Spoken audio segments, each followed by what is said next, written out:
Hello everyone, I am Elaine and I'm here with another episode of the Earth and Cosmic Wisdom series. I am here today with my friend Sam, the amazing storyteller and Shanachie from the northwest of Ireland. And this is part two really of a continued dive into his amazing wisdom and knowledge and the stories that are alive and carried within him for translation, which I'm just so excited to hear this story today. So we're going to dive in with him, and I'm going to give the floor to him to bring us on a journey today. And we're here, and this video will be coming live around this winter solstice time. So it's a potent time for evoking story and invoking the mystic within you. So we'll hand over to you, Sam, and I'm so delighted to have you here again today with us. Thank you. Hi Mara, thanks for having me again. Great to have you, always. Yeah. A call back is always a good sign. Absolutely, absolutely. Yeah. I can see people just hungry for this wisdom, and Yeah, I think as well, kind of coming to the end of the year and the year that it's been. Coming to the end of the year anyway is kind of that transitional place and that kind of liminal space, and this time of the winter as well. So, and particularly this year, I think is, brings our awareness to it, I suppose, which kind of ties in with the story. I guess we're always going through transitions, Yeah. Like every day is a transition. If we could just grasp in its entirety what's going on, we're hurtling through space on this giant rock, spinning. So every day is, has a profound effect on us. Absolutely. So this, like you were talking about the meeting in Uluru in Australia, this year seems to be even more potent. The period of time in terms of the grander cycles of time that we find ourselves in as well is transitional. So it's a scary time in so many ways, but it's supposed to be, and I wonder sometimes if it's not ratcheted up for that reason, because it has this effect on the psyche. We have to go through these trials to get through these doorways into another way of thinking. We do. Another, the grand human shake-up. Yeah, it's like grabbing us by the ears. Yeah, for sure is. Yeah. But we go through these grand cycles of time, it seems every 1,000 years or so. And that was understood by the ancients as well. It's there's, if we look at it in terms of astronomy, the sky is divided up into 12 sectors, and they're delineated by the signs of the zodiac, and you have this 26,000 year cycle that's then divided into windows of 2,000 years. So we're famously coming into the age of Aquarius, so we're leaving an age, the age of Pisces. They're astronomical events. They're not fantastical. It's actually happening in the sky. It's called the precession of the equinoxes. Of the precession of the equinoxes. So the equinoctial sunrise in spring now rises right on the cusp of Aquarius in the night sky. So it's passing from Pisces to Aquarius. Right. Pisces was all the symbology of Christ, the fishermen, the loaves and the fishes, the disciples, the apostles were all fishermen. So the fish is the symbol of the age, and water. So we go through these phases, these high points. It's like waves, You have a set wave if there are any surfers watching. The waves, you have waves, and then you have set waves that come every that are slightly larger, you know. Right. Yeah. And then deep out in the ocean, you have row waves that come out of nowhere. It's just a crossing of wavelengths, and they rise and rise, and they come out of nowhere. So maybe it's like that. I think we've a few set waves and definitely some rogue ones in there to stir us all up, to move us through, you know, to this new cycle. Yeah. No, being tumultuous.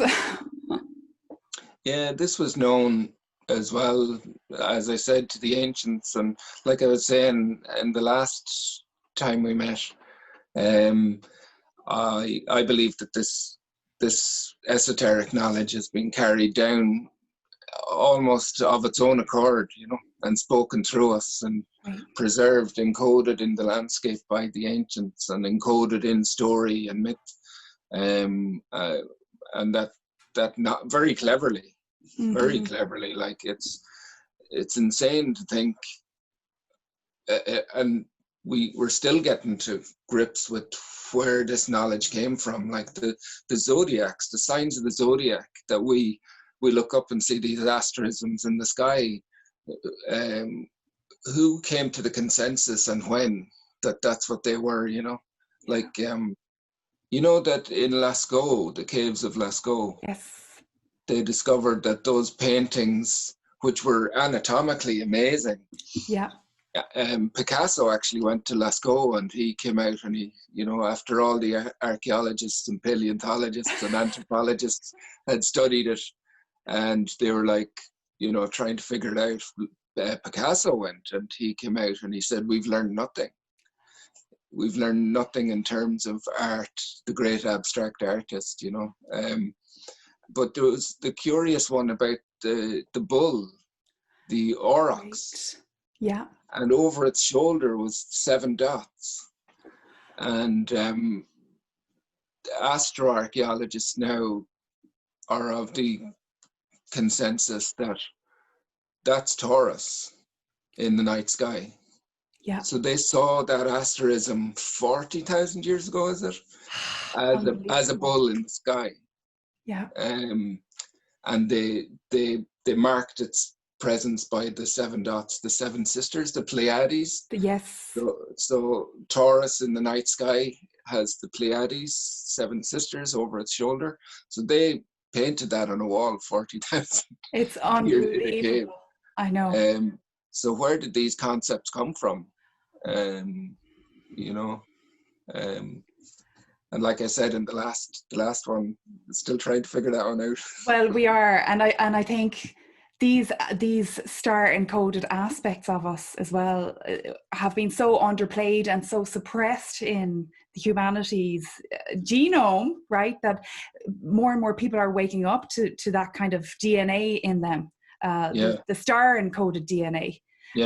That's been shut down, really, and so, you know, we're only reawakening to that, to those origins in ourselves.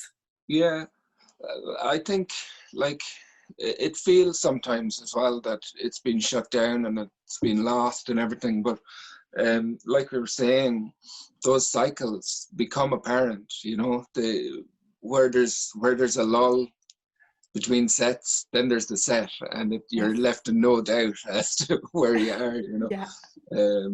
So I think sometimes we might feel lost and might feel confused and like everything is shrouded and hidden from us and taken from us. But the more I look into it, the more I learn about it, the more I realize that that's probably part of the process. You know, it has to be. It has to be, like the dawn is always, or the night is always darkest before the dawn. And this is encoded in story as well. It's the road of trials, you know. That's life, you know. And then there's this euphoria in that moment of change and transition and rebirth, I suppose. So I was going to tell you this story. Please, yes. I see it shining in the back through. There it is. This is fabulous. And this is a story. This is a long story. But another story it's kind of ubiquitous. It's a central myth in the Irish experience. So people will be quite familiar with it, I think, told in various forms. This form, as I know it, was told to me by my uncle.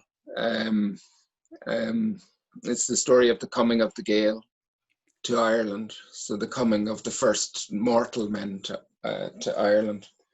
And I have that carved here, the meeting of the two peoples. So the Gael were said to have come to Ireland, and when they arrived, they met the people who were already here, and they were the two of the Danann, the people of Dee. So I have the two characters. The Gael were, of course, these Celtic sword-swinging lunatics. Yeah. With their big mustachios. Oh, yeah, yeah. And then the two of the Danann, what we call the fairy people now, they were far more refined. Yeah, you can see that in the detail. Yeah, so that's the two of them meeting. Fabulous. This story is the story of the Milesian Celts, they're known as, the sons of a man called Meal, and they were said to have come from Spain. So our origins are closely linked to the continent by way of the Iberian Peninsula, and France as well. And that's been proven recently in studies, genetic studies of finds here in Sligo, actually, of human remains. So there's these kernels of truth in these old stories. Of course. I guess I'll tell you the story, and then I'll tell you my thoughts on it. Great. Afterward. So once upon a time, there came a people to Ireland, a proud and noble race of mortal men, and these were the Gael, our ancestors. And they came in a mighty fleet of ships. The 7 sons of a man called Míl Espana, and they sailed here from the south. And some say it was from Spain, and maybe it was in the time after the Cantabrian Wars that were there, but we don't really know. Whatever the way of it, when they arrived here in Ireland in a place called Inverskene in the south of Ireland, and they drew their mighty ships up in the tide, they met the people who already lived here, the people of Dee, the two of the Danann. The Gael were led by the eldest son of the sons of Meal, a man called Amergeen. And Amergeen means born of song. And when they met the Gael, they were led by 3 women, Fowla, Banba, and Éire. They were the daughters of Danu or Dee. And they were married to Mac an Gréana, the son of the sun, Mac an Quill, the son of the hazel, and Mac an Cecht, the son of the plough. And when they met there on the shores of Tranahinche in County Kerry, the kingdom, they did what all strange people do when first they meet. On occasion, they fall in love, but more often than not, they go into battle. Yeah, they clobber the bejesus out of each other.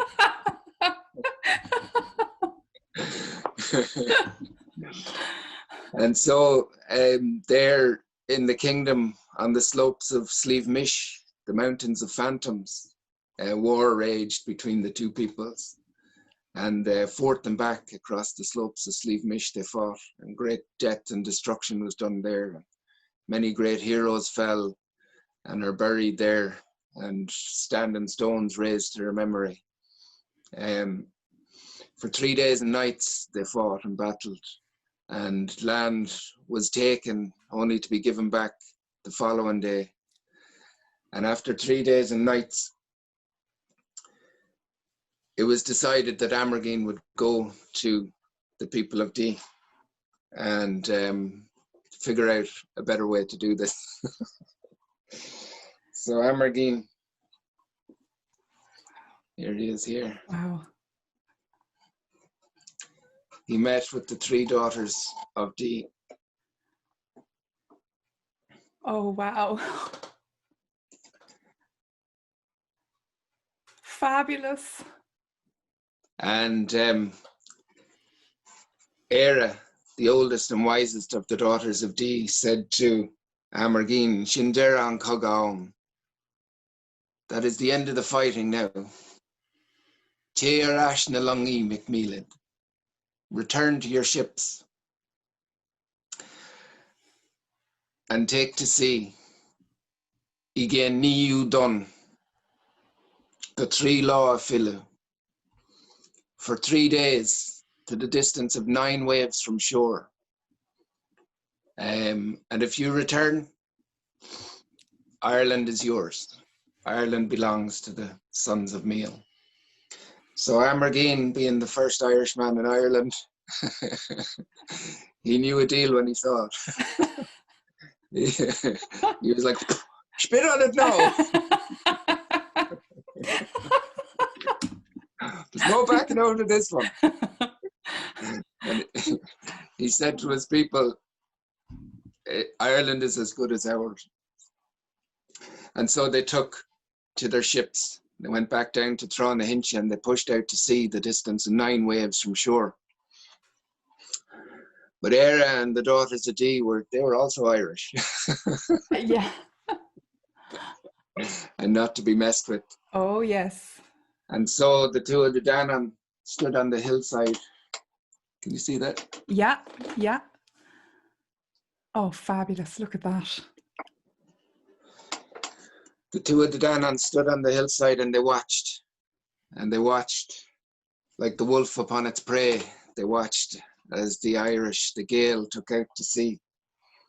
And when they crested the 9th wave, Éire raised her holly staff and she struck the hillside that it shook and trembled like a drum. And out of the black mountain bog, a wind rose and fell down the mountain and out to sea and churned the sea with great waves in order to destroy the Irish and the Gael in their boats. And the black wind shrouded Ireland in a mist so that Ireland was hidden from the Gael. And there on their ships at sea, the Gael drowning, died there. He fell from the mast when he was trying to see through the mist. And he's said to be buried in Skellig Michael. And on the Irish Main, and Skellig Michael on the Irish Main, the bones of it remain, they say. And so at sea they were being destroyed and drowned, and they turned to their leader Amergine. And they said, Amergine, you brought us here to Ireland, to the promised land. And now we die in our ships and drown at sea. Do something. You're the great man. Do something. So Amergine did the only thing an Irishman worth the salt can do in times of extreme distress and crisis. And he strode to the prow of his ship and he sang a song. And all his people bowed their heads and said, Anish, Tomage, fuck the near.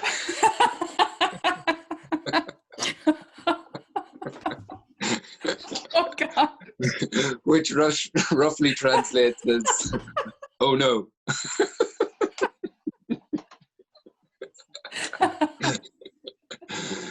But this was This was no ordinary song. This was the first song sung in Ireland. Amergeen means born of song, the birth of song. And he sang, all you in Nairn, Ermok Muir Mohawk, Mohawk Sliv Srahak, Srahak Kil Kihak, Kihak Abesak. Come forth, Ireland. I call forth Ireland from the surging waves. The land of Ireland will appear to me. Amangi Fuin Varga, I am this wind upon the sea. Amandondrehan, I am the raging wave. Amandord Nadaiva, I am the howl of a rising tide. Aman Shavak Inedinal, I am the hawk upon the cliff.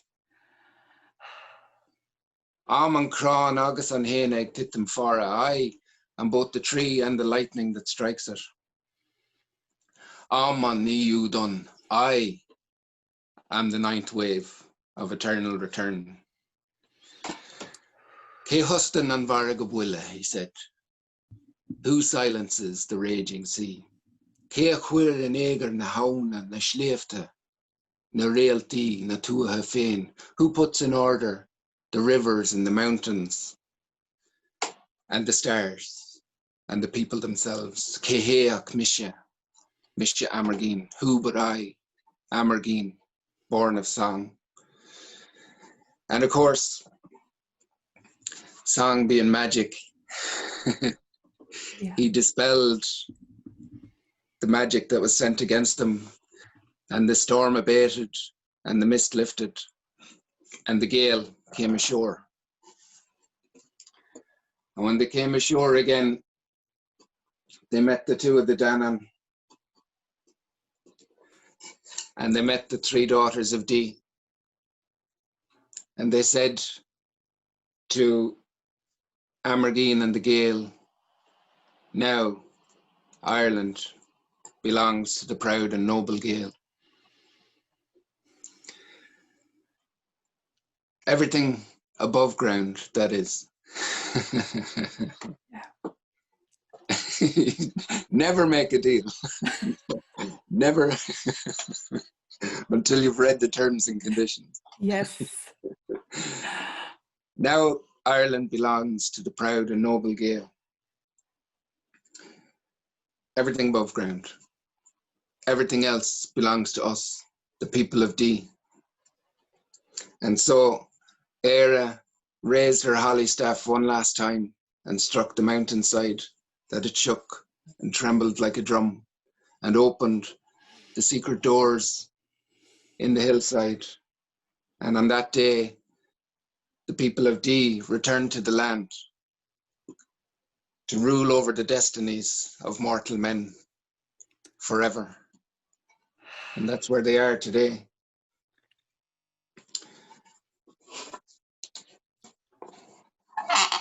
That's fabulous. The end. The beginning and the end.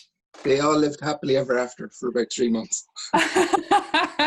Exactly. The honeymoon phase. The honeymoon period was over. So powerful. But that's really heavy. That's beach. That's local beach. It's beach. Fabulous. The So detail in it. Oh.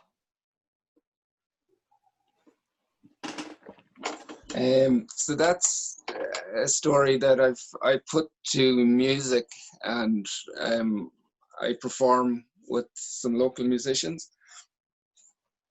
as part of Shanachie, what we do. The music is kind of central to it as well.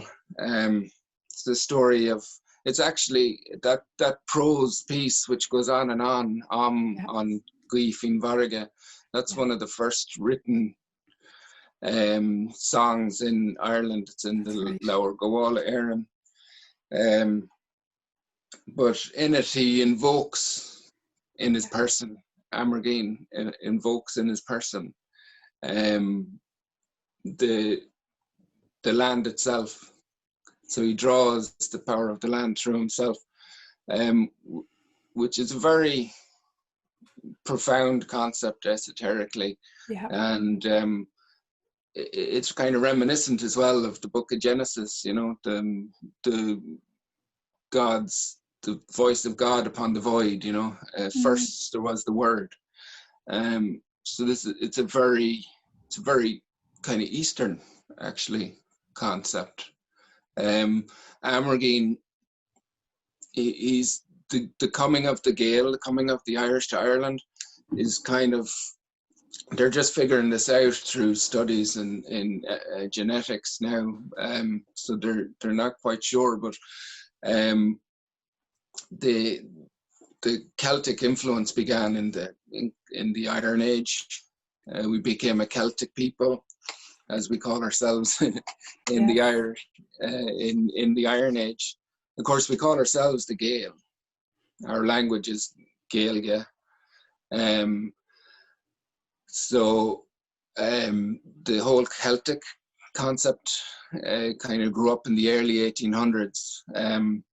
But the period of the Iron Age, and the period when this influence came to Ireland, and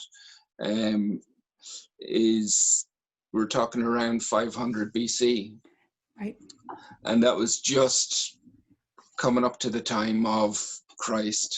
And it was one of those transitional periods, and one of these set waves in history, you know. So in around the time of Confucius, Buddha, just before the time of Christ, there's this rising of awareness and philosophical thought that kind of came out of the East. And as we know, the influences on Ireland from the East, it's like a wave propagating through the ocean. It doesn't stop until it hits something, you know. Yes. It'll keep going gaining in strength as it goes, you know. Right. So just because we're geologically distant from the East doesn't mean that these concepts, ideas, didn't have a profound and massive and lasting impact on who we are. The farming came to Ireland about 6,000 years ago. But what was really interesting in that period of this thought coming out of the Middle East, and profound new ways of thinking coming out of the Middle East, is that there is a little town. It's now in Turkey. It was an Ionian Greek town called Miletus. Right. And in Miletus grew in this period the Milesian school of thought, the Milesian school of wisdom. Okay. So according to the Irish myth, the sons of Mel, the Milesian Celts, were the sons of a man called Mel from Spain, but they're known as the Milesian Celts. And I wonder if it's not the encoding and story of a rebirth, a kind of a renaissance in thought that happened around the Iron Age period in conjunction with the migration of people from the East and from the continent. Because the Milesian school of wisdom was the precursor to they were the precursors to Aristotle, to Greek philosophy, that had this enormous influence still on who we are today. And I wonder if those philosophers, or at least their ideas, didn't travel and impact on us. What makes me think in those terms is the founder of the Milesian School of Wisdom was a man called Tale, and he came up with a brand new concept of way of thinking, whereas before everything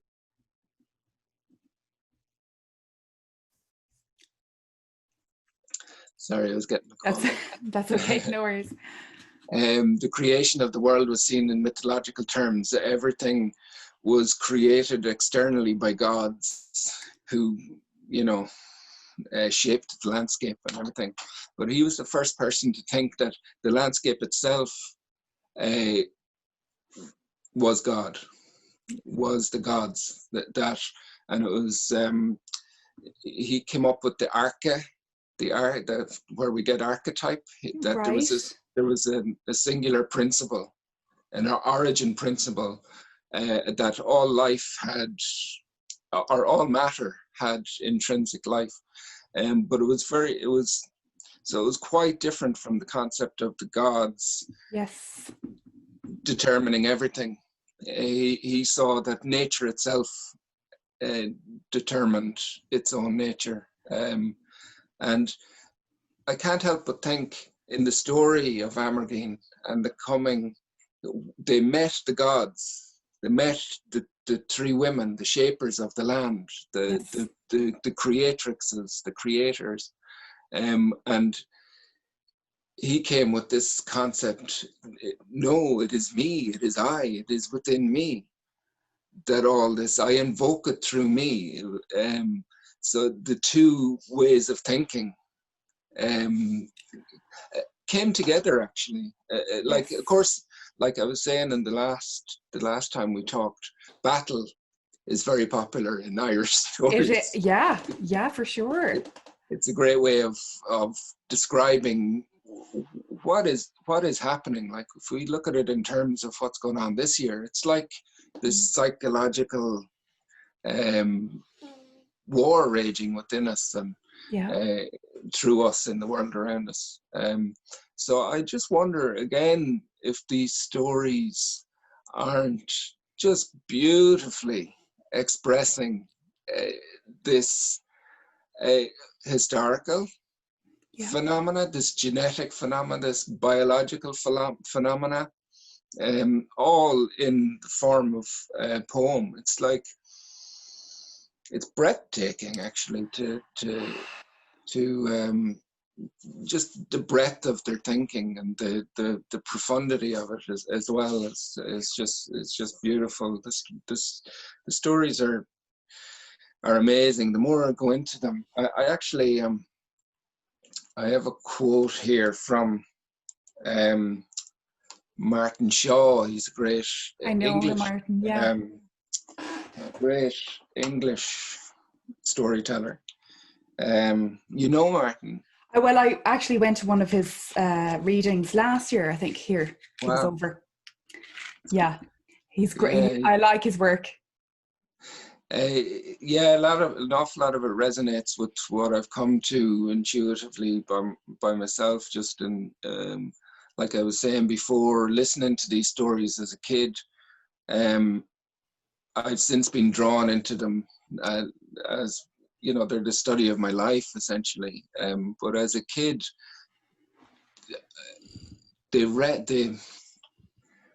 just the impact of them was so profound and so weird, you know.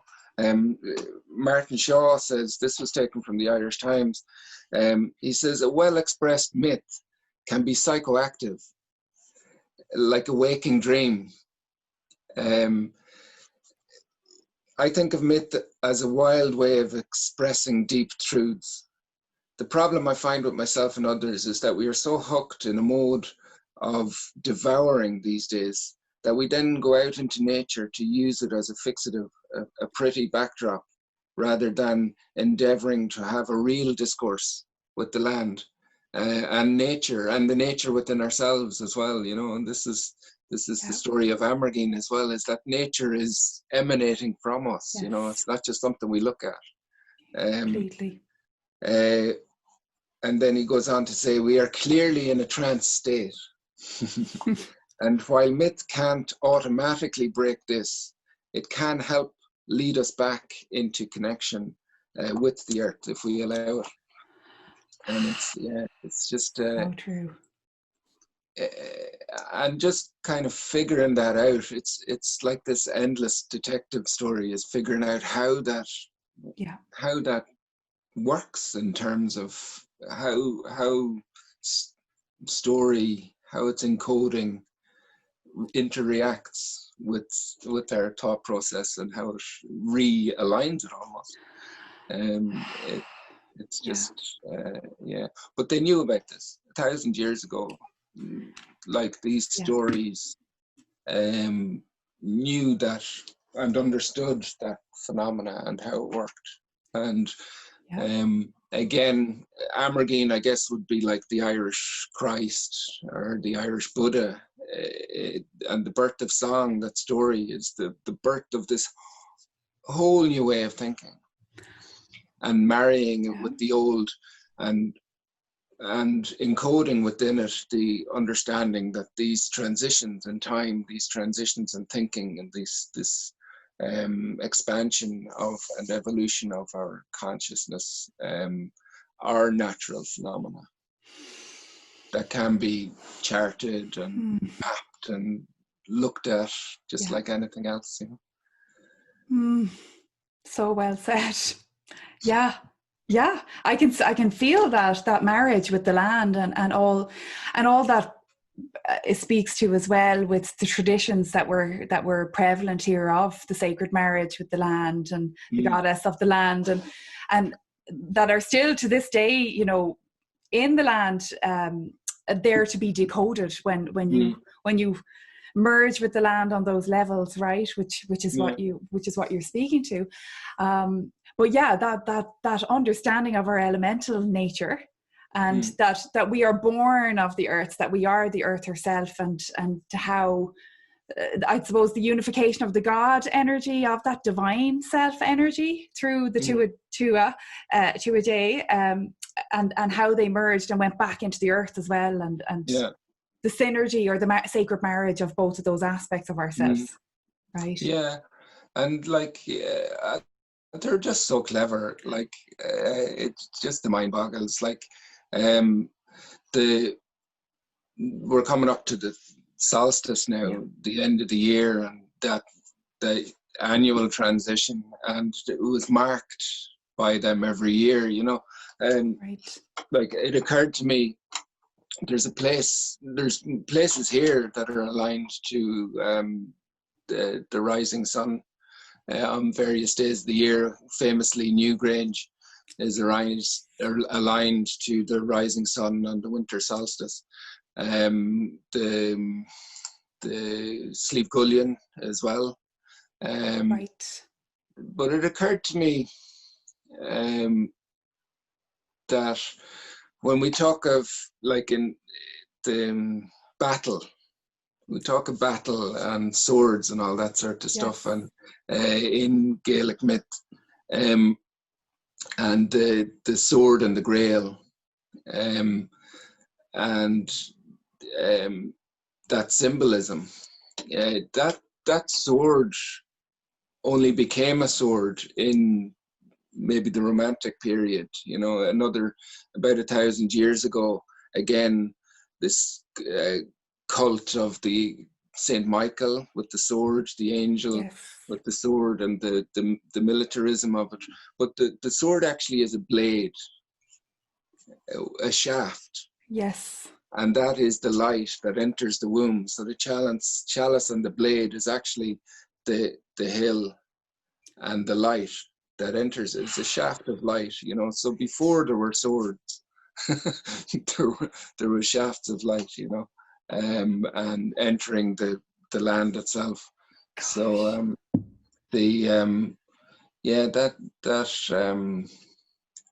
that transitional period of the solstice is enshrined there in myth. Amergine in the night sky, it's been established that he is possibly, more than likely, Orion. Because one of his appellages was Amergine Glungail, which means Amergine, shining knee. Shining knee. Of the shining knee. And Rigel is the star that is Orion's knee. it's the brightest star in the constellation. So it's Amazing. thought that he's holding out the harp ahead of him. But this isn't unusual either. Like Orion is actually all of the heroes. So Finn McCool is Orion. Cuchulainn is Orion with the Hurley over his head. Yes. So Orion, he's also Lu Lávada, who was one of the proto-gods of the Gael, the Celts. So it seems that Orion, every maybe 1,000 years, to mark the changing of the cycle, he becomes another character. Orion is the light bearer, because you can't see him in the summer because he's shrouded by the sun, so he's carrying the sun, but he's there in the winter, and his time to rise is after the winter solstice. So he regains dominance in the sky, and he defeats whoever he's defeating at the time. Yeah. Yeah. If he's Lu Lávada, he's defeating Balor, and he's rising to prominence as the King of Ireland. If he's Finn McCool, God knows who he's defeating. And of course Amergine coming ashore. Because Orion in the night sky is, he stands over Eridanus, the river, in the night sky, the constellation Eridanus. So all these characters end up in this liminal space. It's either on a river or on the shoreline. Yes. Coming into being. Cuchulainn, when he took a stint as Orion, he fought his foster brother Ferdia in the River Dee, and he was said that he couldn't die on land or on water, so they fought in the river till it turned to this. The river evaporated with the heat of their bodies, and it turned to mud. So he died in this liminal space, and then that was that transition into a new age. And Lu Lávada fought on the Unseen River in Sligo. He fought his grandfather Balor and defeated him there in the Unseen River.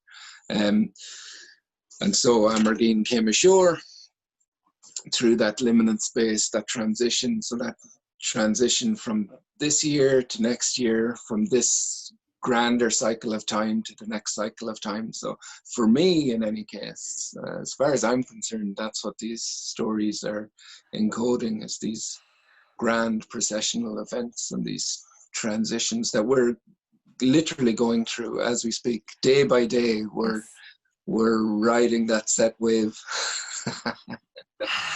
Yeah, we are indeed. They are so profound, aren't they? And the translation and how unique to each person, to each storyteller, in the way that you understand and perceive these stories, and the way you're able to translate them then is different to another person, so that they're unlocking different things in different people at different times, right? Yeah. It's just phenomenal. Yeah, like Martin Shaw says, it's like it's psychoactive, like it triggers. So they're not just passive stories, they're actually triggering within you. And that's, like we talked about before, the archetype, or what Tale said was that primal fact of us. It speaks directly to that through symbol. So they're just incredibly powerful. I think with my uncle, from a very early age, I think I was drawn to the myths, because they were just so rich and there was so much to them. It's like being presented with this massive puzzle and you can't not try and get to grips with it, So yeah, and just how it interacts and how these stories are, like I said before, telling your story as well. Yeah. We all go through these personal transitions. Yeah. We all go through these crises, you know, the depth of winter just before the dawn. Yeah. You know, these stories are helping us, they're guiding us, they're telling us it's been done before, you'll be grand. There you have it. Yep, exactly. There's sustenance there, and the faith to kind of carry on, knowing that there is a map, much grander map for all of this, right? Yeah. Well, oh God, there's so much. I want more stories from you, because there's loads of them. We'll keep going with our series then, as long as we're inspired to do it, because I feel like maybe early next year or something like that we'll do. If you would like to do another one, it would be fantastic. Absolutely. I have a number of carvings here. I'm actually going to, this is kind of my carving time as well. I go into the shed in the dark month. And I start carving. There's another one. Look at that. That's wow. That's the story of Nia Vanushin. Oh my God, I love that. One of my favorites. Yeah. Yep. Near and dear to my heart, Tiernan Og, for sure. Yeah, and the great thing is that they are told and they're familiar, and people, you do hear them. And we learn them in school, you know, but in their telling they grow as well, you know. It's really important not to just sit on our laurels and go, oh, I heard that one before. Or, oh yeah, everybody tells that one, you know, because you know, not everybody tells that one. That story, and this is the crazy thing about these as well, is that they're told and re-taught and retold. They always remain the same, but they're completely different every time. It's the most wonderful thing I think about storytelling, is that you can see that happening. And this was the fascination over time with my uncle in the shop. More often than not, I'm just listening to him tell stories to other people, and you just sit there and watch as people react. Yeah. Watch as it's incredible. Not everybody does. Not everybody does. Maybe they're having a bad day. Anything could be happening, but you can actually see it when it happens. When somebody becomes where their deep hypothalamus, I don't know what you call it, becomes active. Becomes engaged. Yeah. Becomes active. For sure. And like they're living archetypes, they're living transmissions, you know, and I definitely have experienced that through that story in particular. Neve has come to me many times over the years, and working along the shores on the west of Ireland, connecting with that land space out in the Atlantic as well, you know. Yeah. But they're profound, and there's always new. You have to be open to new openings and new awarenesses. That's growth and personal evolution, right? And that's what we're here to do. Exactly. And the eternal student. Yeah.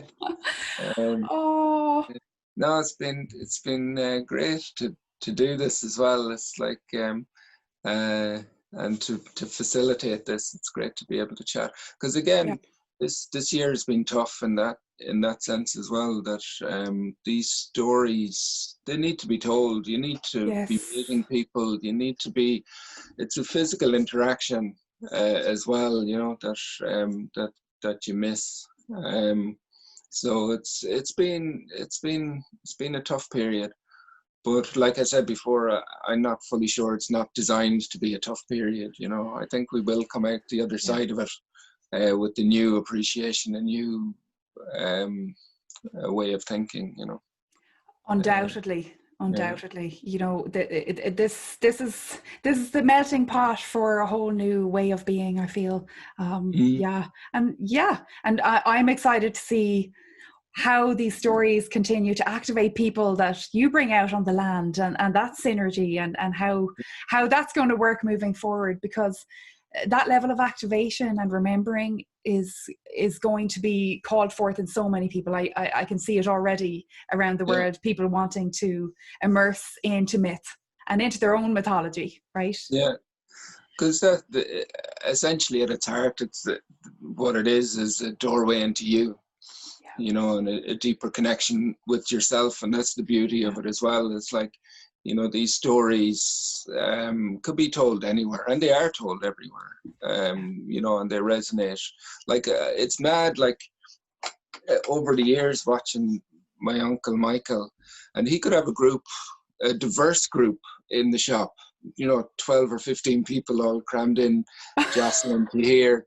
And they could be from all ends of the world, you know. And it's just his gift that he speaks to them.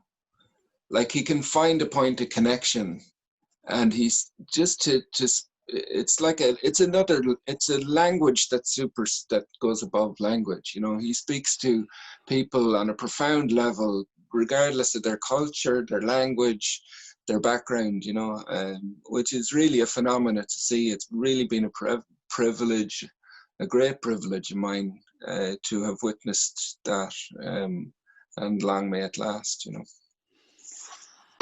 It's the thing about my uncle Michael as well, which is, there are Shanakis and there's Shanakis, but the breadth of his understanding as well, it's what I'm coming to understand is that it's a philosophical tradition. It's the Irish philosophical tradition, you know. I have this I keep this next to me, which is, you know, that's, oh, look at, God, there should be some women in there. I know. I'm actually I'm doing Irish cultural studies at the moment at NUIG. So diving in with all of those guys. Yeah, and they're the old men with the long beards, you know, like the Greek philosophers. And there is that unbroken classical philosophical tradition that permeates through, you know, and these and it's still very much a living thing. And the lovely thing about it here, it's a vernacular, like, it's not stuffy. You know, it's just the spoken word. It's just the love of, it's what philosophy is at its heart. It's the love of thinking, you know. And it's like, so it's more than just storytelling. The Shanaki, it's Shanaki actually doesn't mean storyteller. It means Shanaka, the bearer of lore, the bearer of knowledge. So it is a philosophical tradition. So I find, like, when I go into Michael, I think, you know, this is like walking on a dreary, rainy day through Sligo, and you pop in to talk to feckin' Socrates. You know? Oh, what a gift! Yeah, what a gift! But they're all over the country. These people are all over the country, like yourself. Well, I suppose, and it's different forms of, you know, like oracular traditions. And, you know, from me being on the feminine side of you know, I definitely have an oracle nature, where, you know, there's stream of consciousness, of divine consciousness that comes and moves through me, through the spoken word, and through the sounds and the song, you know, that even Amergin spoke to. So it's living consciousness speaking and singing through you, and allowing yourself to be a vehicle for that. And I think the Irish were very gifted, those who've been born of this land and of this region through time. There's a unique element to us in our ability to be those transmitters. You know, that differs perhaps from other Indigenous traditions, you know, that would have similar traditions, but just our unique signature, I suppose. Yeah, it's very much alive. I guess that's kind of as a result of our history, you know. I kind of delve into that in the podcast as well, where that grand philosophical tradition was found refuge in the cottages and the itinerant musician storyteller. So it became the folk tradition, and it became preserved in the folk tradition, where so rather than dying out with the the flight of the Earls in the 1600s. It kind of, there's a whole Yep. period that's really interesting. It was called it was this philosophical war between the various Shanakis following the flight of the Earls. I'll have to look it up and I'll send it to you. I talk about it in one of my early podcasts, where all their patrons had fecked off to Spain, you know, after the Elizabethan Wars. So the O'Sullivan went, the O'Neill, the Maguire, the last of the Gaelic chieftains headed away, and the Shanakis, the bards, were left without patrons, and they had this massive psychological war, like wizards shouting, casting spells at each other, which kind of marked the end of that courtly age, the courtly age of the bard, you know.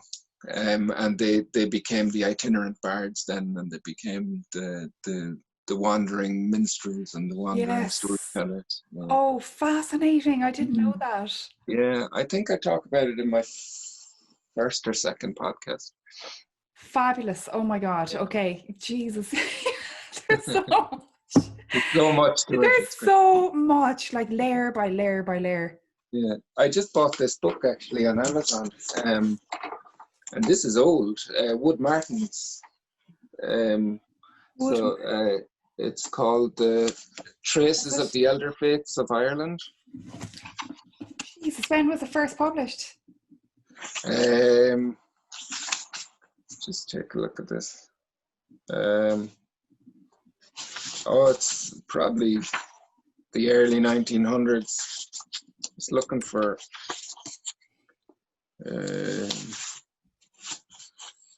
1901.